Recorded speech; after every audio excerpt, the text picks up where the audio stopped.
bienvenue dans La Belle Histoire. Aujourd'hui, nous sommes à Paris, à 2 pas du Louvre. C'est ici que le 24 août 1572 a démarré le massacre de la Saint-Barthélemy. C'est l'un des épisodes les plus sanglants de l'histoire de France. Un massacre qui hantera Charles IX jusqu'à le tuer. En une nuit, le 24 août 1572, 3000 protestants seront mutilés, exterminés dans les rues de Paris. C'est le massacre de la Saint-Barthélemy. On va tuer les hommes, les enfants, les nouveau-nés, les femmes enceintes.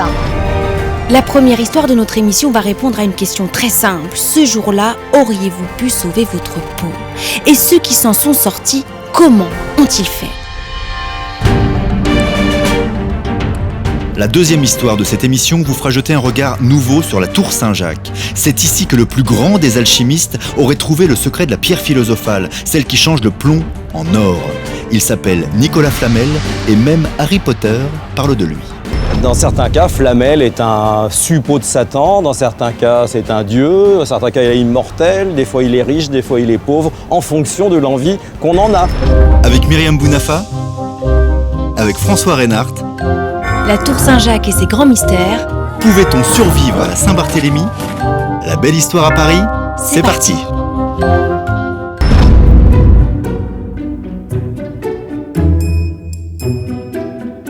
En 1572, plusieurs milliers de protestants montent à Paris pour assister aux noces de leur chef, Henri de Navarre, avec la sœur du roi, Marguerite de Valois. Ce mariage hautement politique a été orchestré par la reine-mère Catherine de Médicis pour tenter de mettre un terme à la guerre civile qui divise la France entre huguenots et catholiques depuis déjà 10 ans. Ça devait être pour le meilleur, ce sera pour le pire. Quand les protestants viennent, ils viennent pour la grande réconciliation. C'est la grande fête, le mariage qui va se passer ici. C'est la grande fête, c'est le grand pardon, on est tous frères, on est tous unis, etc. Mais en fait, tout le monde est très très méfiant. Déjà, le 18 août, la noce est célébrée avec faste, mais sous haute tension. Les 800 cavaliers qui accompagnent le marié comblent les tavernes et les hôtels. Certains dorment à même les rues, ils sont saouls, ils parlent fort, ils exaspèrent la population, car à Paris, tout le monde, ou presque, est catholique. On imagine que c'était venu comme un coup de tonnerre, oui, à cause de l'ampleur de ce massacre, mais des problèmes, il y en a eu en fait sans arrêt, c'est-à-dire que Paris était une ville dangereuse en fait pour des protestants. 4 jours après le mariage, alors que tous les huguenots sont encore dans la capitale, stupeur. Un attentat est perpétré contre leur plus grand représentant, leur meilleur intellectuel, l'amiral de Coligny. Coligny est blessé, ses amis l'accompagnent directement, tout simplement, à son hôtel. On va chercher un médecin, Ambroise Paré.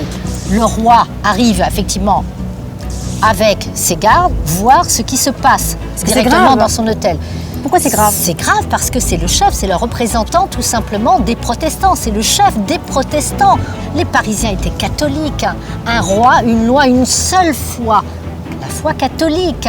Et le roi Charles IX, là, il est jeune, et il est très hésitant, donc il va voir Coligny blessé, il dit « vous êtes mon père », il promet qu'il va venger ce qui s'est passé, etc. Et puis quand il revient, il se retrouve sous la coupe des grands chefs catholiques, et les grands chefs catholiques le convainquent que la seule manière de se débarrasser du problème, c'est de tous les éliminer, et donc c'est là qu'il monte la Saint-Barthélemy, qui va commencer par le tocsin de cette église-là. C'est donc de Saint-Germain-l'Auxerrois, juste en face du Palais Royal, que partira le signal qui déclenchera le massacre. Bientôt rejoint par toutes les cloches de la capitale, le tocsin sonnera sans interruption de 4 h du matin jusqu'à midi. Il annonce et il accompagne le massacre de la Saint-Barthélemy. Les cloches sonnent, il va y avoir ce qu'on appelle l'attentat définitif, on va tuer Coligny. Il faut tuer le chef. Il n'est pas mort, il est blessé. Donc on va tout simplement terminer la besogne. Ils vont le défenestrer. Pire, il va être défenestré et il va être émasculé. Son corps, on dit que son corps va être décapité, que sa tête va être apportée à la reine Catherine de Médicis, que son corps va être tout simplement mis dans la Seine et ensuite que son corps va être mis au gibet de Montfaucon. Au Louvre, les protestants invités par Charles IX logent dans le Palais Royal et ne vont avoir aucun moyen d'échapper à la mort qui les attend. Tous sont des amis du roi, tous sont presque des chefs. Ce sont des invités, ce sont des amis. Ils viennent de province, ils viennent assister au mariage, ils ont assisté au mariage du roi. Dans cet escalier, s'il passe quoi? Faut que j'imagine quoi? Que ça court par ici? On imagine tout simplement la milice royale en train de poursuivre les gentilshommes qui s'échappent, qui veulent tout simplement quitter le palais royal, qui est un véritable piège. Ils savent qu'il n'y a pas d'issue, il faut sortir tout simplement de ce palais. La seule issue de pouvoir sortir, entre autres, c'est cette porte qui donne accès à la cour carrée du Louvre, qui elle-même donne accès peut-être à la liberté. L'objectif, c'était de les tuer, de les éliminer. Et ce que dira d'ailleurs Charles IX, tuez-les, mais tuez-les tous, qu'il n'en reste plus un qui puisse me le reprocher après. Une décision qui fera plus de 3000 morts dans une ville qui ne faisait à l'époque même pas la taille d'un arrondissement. En quelques heures, ces rues vont être le théâtre d'un vrai bain de sang. Le lendemain de la Saint-Barthélemy, le pape fait chanter dans toutes les églises d'Europe catholiques un Te Deum. Un Te Deum, ça veut dire on rend grâce à Dieu. Merci, mon Dieu, de nous avoir débarrassé de ces ignobles hérétiques. À ce moment-là, on n'a pas honte de ce qui s'est passé. Ah mais bien sûr que non, on est ravis. On a envoyé des infidèles en enfer et c'est ce qu'ils méritent. C'est ça l'idée des guerres de religion. On n'a pas plus honte que encore une fois, quand en Syrie aujourd'hui, il y a un djihadiste ou bien il y a un soldat de Bachar al-Assad qui torture un enfant, ils ont le sentiment qu'ils font ça pour sauver l'humanité ou alors qu'ils ne font que sauver leur misérable pouvoir. Mais en tout cas, c'est cette idée-là. Catherine de Médicis voulait-elle vraiment la paix ou l'italienne avait-elle du sang de Machiavel dans les veines? Décider ça cette nuit-là, alors que tous les protestants sont à Paris et que les plus grands chefs sont ici, on peut se dire que si ça avait été prévu, ça avait été parfait. Alors que si c'est juste une étincelle, ça paraît quand même un heureux hasard.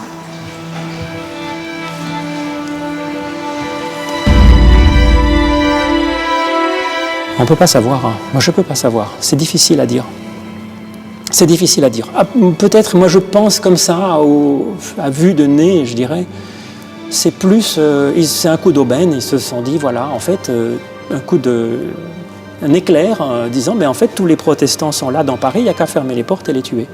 Je pense que non. Ce n'était pas prémédité de mois, c'est prémédité de quelques jours, je pense.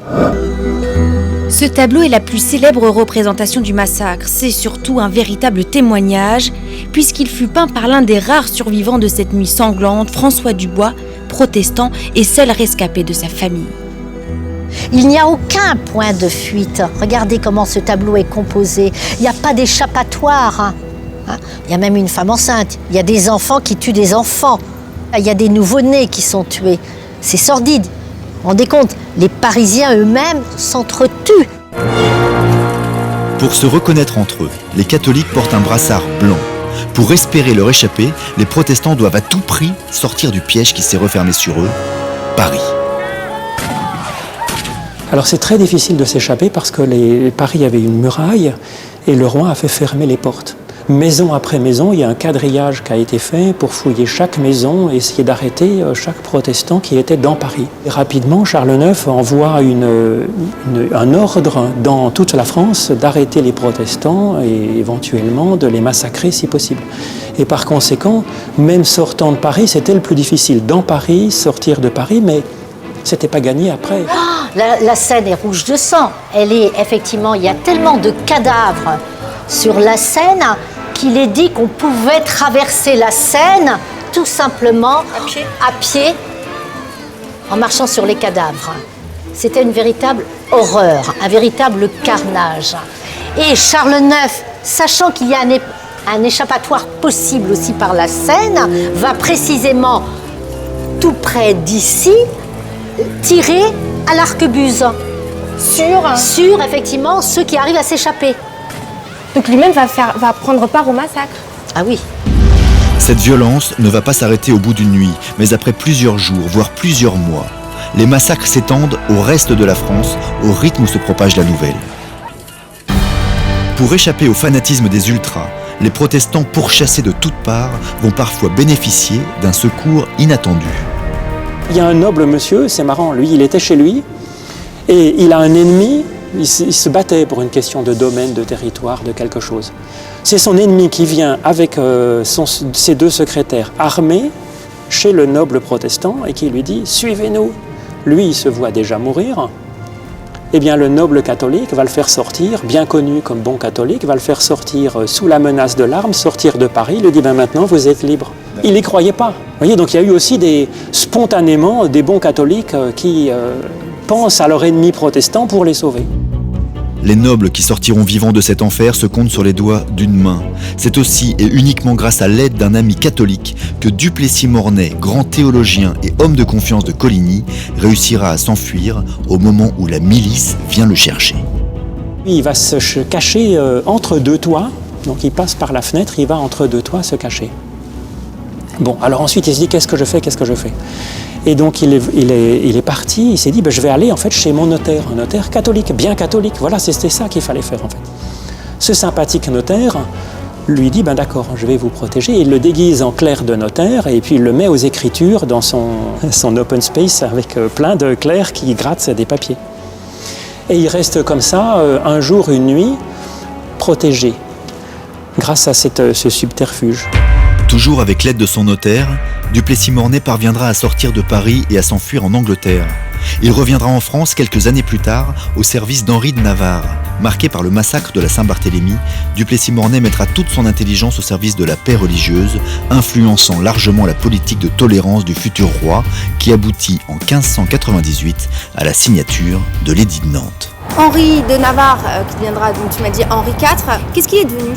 Il réussira à devenir roi, il réussira à calmer les choses avec un texte très célèbre et qui est très important, qui est l'édit de Nantes. L'édit de Nantes, c'est un texte très important parce qu'il permet aux deux camps de vivre ensemble. Et qui est-ce qui a gagné dans toute cette histoire? C'est ni les catholiques ni les protestants, c'est l'autorité royale. C'est-à-dire que ce qui s'est passé pendant toutes ces guerres de religion, c'est qu'il y a quelqu'un qui a réussi à se mettre au-dessus, qui dit il y a des gens qui pensent ça et des gens qui pensent ça, mais le patron, c'est le roi, voilà. Et donc c'est comme ça que Henri IV devient un grand roi et que son fils Louis XIII et puis que le fils de Louis XIII, Louis XIV, vont créer la monarchie absolue, l'absolutisme royal, le roi qui est au-dessus de tout le monde et qui règne sur tout le monde. Secoué par la réforme initiée par Luther et Calvin, le XVIe siècle ne cessera d'être le théâtre d'affrontements entre catholiques et protestants. Un épisode de notre histoire qui montre que même dans les guerres de religion, les divisions peuvent être surmontées. C'est de cette France déchirée qu'émergera la monarchie absolue et ce pouvoir centralisé qui caractérise encore notre pays aujourd'hui.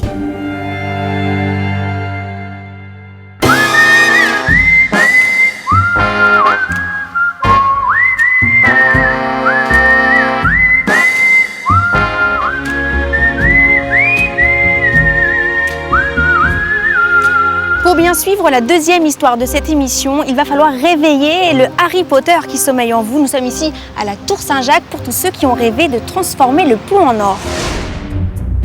Plantée au cœur de Paris, la Tour Saint-Jacques a servi depuis des siècles de point de ralliement aux pèlerins en partance pour Saint-Jacques-de-Compostelle. Mais elle aurait également abrité des activités moins catholiques, voire légèrement mystiques.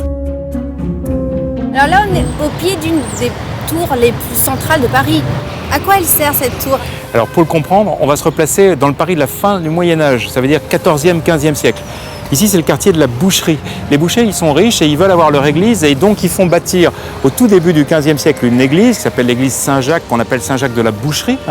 Et puis il y a quelque chose d'autre qui est très célèbre avec cette église, c'est que parmi les gens qui habitaient ici, il y avait un certain Nicolas Flamel. À l'époque, c'est quelqu'un qui est écrivain public, qui vend des livres, qui travaille dans ce métier-là. Et une légende dira, en fait, c'était pas du tout un libraire, mais dans son arrière-boutique, il était alchimiste, c'est-à-dire qu'il transformait le plomb en or. L'esprit de Nicolas Flamel a-t-il veillé sur la tour Saint-Jacques? Toujours est-il que l'église a disparu, emportée par la Révolution française, alors que son clocher, lui, est toujours là. Mystérieux, mais accessible, pour qui a le courage d'y monter.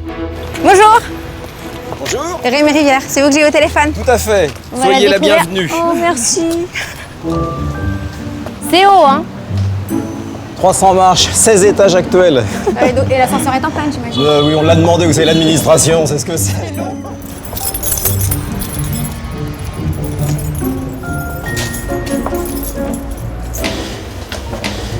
Mais là, Rémi, ces marches, elles datent de quand? Ah ben, elles sont d'origine, hein. Vous marchez sur les traces des curés de 1523.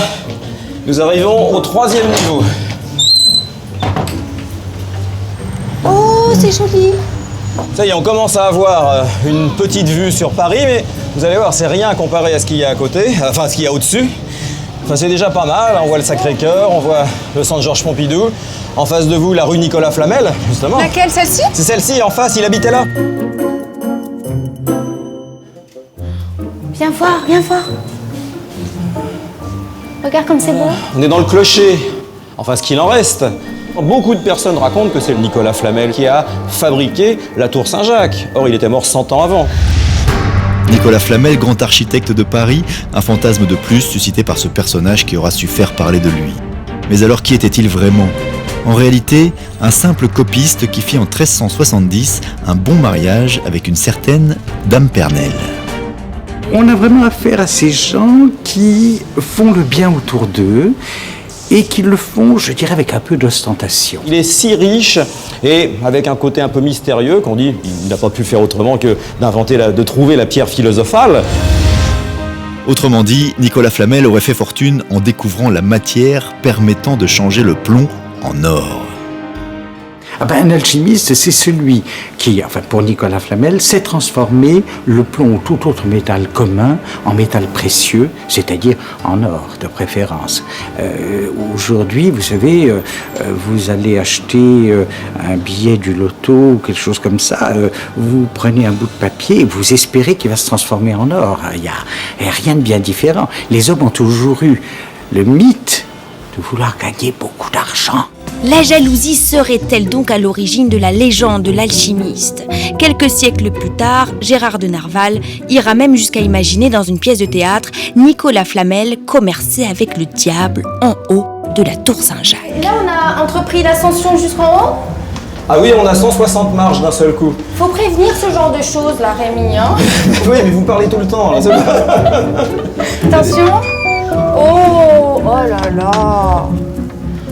Ah, c'est magnifique. Voilà, certainement ce qu'on dit la plus belle vue de Paris. Seul endroit où on peut tourner sur soi-même à 360 degrés.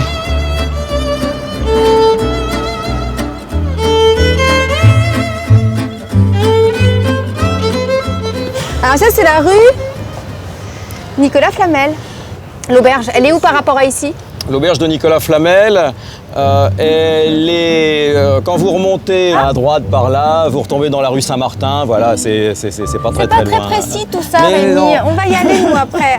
Dans la rue de... Oh, vous me troublez, vous me troublez, je sais plus le nom de la rue dans laquelle il faut tourner. Faut se troubler. Vous remontez la rue Saint-Martin, voilà, c'est beaucoup mieux. on Vous y remontez arrive. totalement la rue Saint-Martin et à un moment à droite, vous avez la rue de Montmorency. C'est très clair. Ah, c'est beaucoup mieux. Mort en 1415, Nicolas Flamel n'a définitivement pas pu pénétrer dans une tour construite en 1510, soit un siècle plus tard. En revanche, sa présence ne fait aucun doute dans cette maison qu'il possédait rue de Montmorency et qui passe pour être l'une des plus anciennes de Paris. Mais attendez, c'est magnifique là dehors. Exact.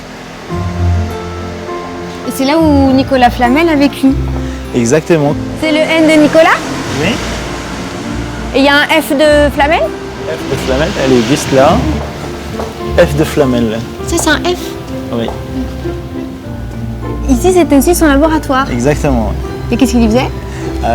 La recette de la pierre philosophale de transformer le plomb en l'or. Vous me montrez la salle Bien au sûr, trésor? bienvenue. Merci.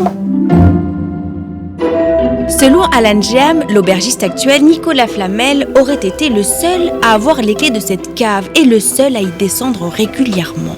D'ailleurs, son âme flotterait encore entre ses murs. C'est pile ma taille, hein. Pour être tous les Nicolas Flamel qui est là. Derrière cette planche-là, il y a un deuxième cave qui est voûté. Là, on voit un petit peu l'escalier qu'on l'a fermé. Bon, c'est moi qui j'ai ouvert cette partie-là. Vous l'avez découverte. Oui. En fait, il y a une bouteille de vin qui a cassé ici et l'eau, elle est disparue direct. Elle est partie. Je dis, c'est bizarre. Vous savez ce qu'il y a en dessous? Non. Mais, pourquoi vous n'avez pas ouvert? Mais j'ai peur qu'il va tout crouler en bas. C'est mon Et ça se trouve numéro, un trésor en dessous? Ouais. Ah Ben ouais. voilà. Oh là là. Ah non, mais attendez, c'est fou. Attends, Qu'est-ce qu'il y a dans ces caves-là? Pourquoi elle venait tout seul ici, vous voyez? C'était ça le secret. Le vrai trésor de Nicolas Flamel est pourtant à chercher ailleurs, pas dans la cave, mais plutôt dans le cœur de ce bienfaiteur qui hébergeait et nourrissait ici même les plus démunis. Et là maintenant, je vous montre sur l'aventure de Nicolas Flamel. Il y a cette fameuse prière qui permettait aux gens pauvres pour être logés et nourris et gratuitement. Il devait la réciter avant de rentrer dans l'auberge. Exactement. Nos hommes et femmes.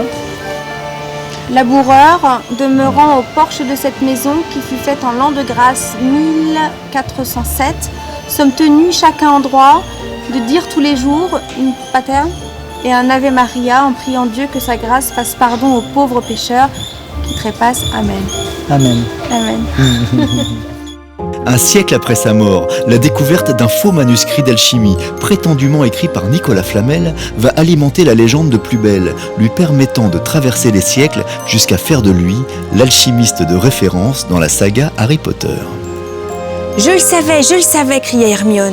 Nicolas Flamel est le seul alchimiste qui ait réussi à fabriquer la pierre philosophale. On est dans un moment de l'histoire où les légendes, ça fleurit et tout le monde y croit. Oui, alors bon, on pourrait toujours dire qu'un grand rationaliste dirait qu'aujourd'hui, il y a toujours des légendes, il y a toujours des choses qu'on raconte et qui sont fausses. Bon, quelque chose qui est très clair, c'est que le 19e siècle, l'époque romantique, adore le Moyen-Âge. Donc c'est à ce moment-là qu'on découvre partout le Moyen-Âge. Bon, l'exemple qu'on a tous en tête, c'est Notre-Dame de Paris de Victor Hugo. Et effectivement, à ce moment-là, au 19e siècle, on a commencé à redevenir fou de cette histoire de Nicolas Flamel. Ça, c'est le côté intéressant du 19e siècle, c'est qu'à la fois, c'est un siècle qui est fasciné par la science, le progrès, l'industrie, le chemin de fer, etc. Et en même temps, c'est un siècle qui n'adore rien tant que les légendes noires, les sorciers, les Notre-Dame de Paris, la cour des miracles, la magie, etc. C'est le côté double de cette époque. Et c'est à cette même époque, qui voit les débuts de l'industrialisation, que la tour Saint-Jacques va devenir une tour à plomb, c'est-à-dire une sorte d'usine à fabriquer les plombs de chasse. Attendez Rémi, je vais vous aider. Voilà, là il y a 30 mètres en dessous. Donc là en fait, c'est ici qu'on faisait fondre. Qu'on faisait fondre le plomb. Et alors c'était beaucoup plus ouvert que ça. Et on le faisait passer ici et ça tombait 50 mètres en dessous. J'ai même pas peur. Là, c'était la trappe, enfin, c'est l'emplacement de la trappe pour les cordes des cloches. Faites attention Rémi, hein. Je voudrais pas qu'il vous arrive quelque chose. Oh, bien rien. Alors, là il faut imaginer ça comment là. Ils sont montés... Ils grimpent jusqu'en haut. Oui. Les ouvriers montent à 4h30 ici le matin, ils font bouillir dans des grandes cuves ce truc-là, on passe ça dans des tamis, les gouttes qui sont un peu liquides au départ, durcissent dans la chute, deviennent parfaitement sphériques et tombent dans des baquets d'eau. Et en haut vous avez du plomb en fusion, en bas vous avez du plomb de chasse. Et là, c'est vendu où? C'est réputé comme tour, comme usine? C'est vendu sur place. On sait très bien que dans les années 1840, vous avez les chasseurs parisiens qui viennent ici avec leurs fusils sur l'épaule, qui viennent acheter le plomb de chasse façon anglaise à la tour Saint-Jacques et qui vont ensuite, assez fréquemment, chasser le lapin plein de monceaux. Et si vous lisez les mémoires de Renoir, quand il était petit, il allait avec son grand-père chasser le lapin là-bas avec du plomb de chasse À partir de 1824, la tour Saint-Jacques va donc transformer le plomb non pas en or, mais en bon argent sonnant et trébuchant grâce à la vente de ses munitions. Ça, c'est du plomb? Voilà, alors ça, ce sont des plombs tels qu'on aurait pu les vendre en bas du clocher de Saint-Jacques, la boucherie. Voilà, vous mettez ça à l'intérieur du canon. Vous rajoutez de la poudre comme ça, toc, toc, toc. Alors du coup, je vise. Vous visez comme vous pouvez. C'est lourd quand même. Hein. Oui, c'est lourd, mais c'est un très beau fusil de chasse dans lequel il a pu y avoir des plombs de la fabrique Saint-Jacques, la boucherie. Ah, merci Rémi. À bientôt. Au revoir. Vous êtes adorable. Merci gentil. beaucoup. À bientôt. Au revoir. Et la pierre philosophale dans tout ça? Eh bien, figurez-vous que le chemin de la fortune est peut-être beaucoup moins escarpé qu'il n'y paraît. Alors c'est quoi qu'il y a là-dedans? Alors, on a du plomb en fusion. C'est de l'or. Pellicule. Ah non, c'est pas de l'or. C'est une couleur dorée, une très belle couleur. En fait, c'est une oxydation naturelle qui est vraiment très agréable. Je peux mélanger moi ou pas? Oui, bien sûr. Et donc là, si je mélange... On va écarter la pellicule. Voilà. Ah là là, c'est fou, hein. Ouais. Et ça devient argenté. Oui. Moi, je trouve ça fascinant. Donc Ah, là, la le pellicule, c'est de plomb, l'or, là. C'est une pellicule dorée. Est-ce que vous pensez que le mythe de la transformation du plomb en or, il vient de là? Ah, il vient surtout de l'imagination de celui qui a essayé de transformer le plomb en or. Ah, je savais que vous étiez un romantique, Rudy. Et voilà comment on transforme du plomb en amour, un peu comme Nicolas Flamel finalement.